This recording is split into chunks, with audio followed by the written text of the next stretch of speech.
बारिश की रात थी। बिजली की चमक और बादलों की गड़गड़ाहट ने जैसे आसमान को भी डरा दिया था। मैं अकेला उस सुनसान सड़क पर बाइक चला रहा था।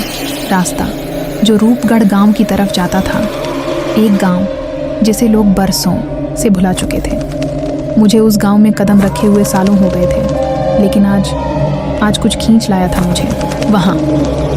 शायद वो अधूरी बात, या शायद वो अधूरी मौत। सड़क के दोनों तरफ ऊंचे ऊंचे पेड़, जिनके बीच से हवा सरसराती हुई निकल रही थी और उनके पत्तों की फड़फड़ाहट किसी फुसफुसाहट जैसी लग रही थी। तभी एक औरत सफ़ेद साड़ी में, बाल खुले हुए, ठीक सड़क के बीचों बीच खड़ी दिखी।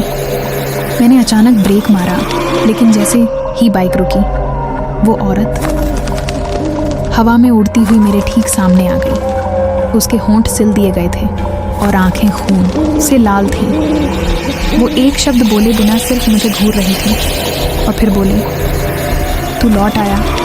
मुख्य कहानी। मैं आरव चौहान, एक डॉक्यूमेंट्री फिल्म मेकर, हमेशा ऐसी जगहों की तलाश में रहता हूँ जिनके पीछे कोई रहस्य हो, कोई सच्चाई हो, कोई डर हो।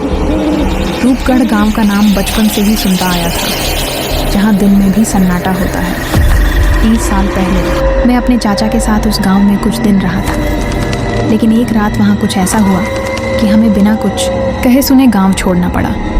अब एक रहस्यमयी चिट्ठी ने मुझे वहाँ वापस बुलाया था। उसमें बस इतना लिखा था, सच वहीं छिपा है जहाँ तुमने उसे दबा दिया था, और नीचे हस्ताक्षर था, श्यामा, श्यामा, वही नौकरानी जो एक रात रहस्यमयी तरीके से गायब हो गई थी। गांव वालों का कहना था कि वो किसी चुड़ैल का शिकार हो गई, पर मैं जानता था उस रात कुछ और भी हुआ था।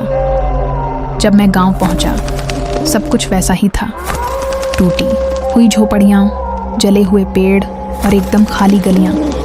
सिर्फ मंदिर के सामने एक बूढ़ी औरत बैठी थी, वही दादी अमरवती, जो कभी मेरी चाची की मदद किया करती थी। वो मुझे देखकर कांपने लगी। क्यों आया है तू? तुझे तो वो रात याद है ना? श्यामा आज भी यहीं है, इंतज़ार में है। मैं डर गया, लेकिन वापस लौटना अब मुमकिन नहीं था। असली डर की शुरुआत रात को मैं उसी पुराने घर में रुका। घर अभी भी वैसा ही था, फटी हुई दीवारें, कोनों में जाले और हवा में अजीब सी बदबू।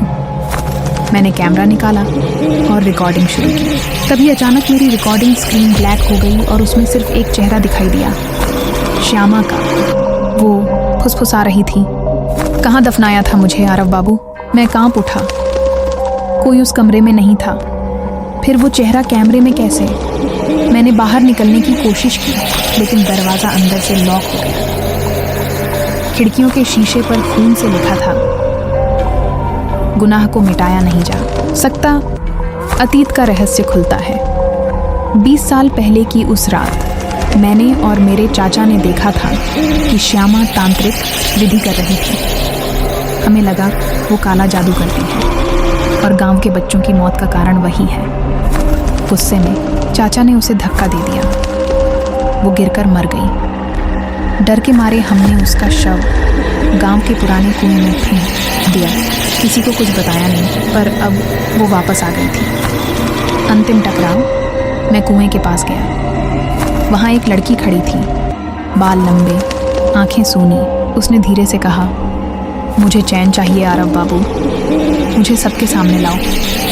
मैंने कैमरा सेट किया और सारा सच रिकॉर्ड किया। श्यामा की मौत का, मेरा अपराध और कुएं में उसका शव।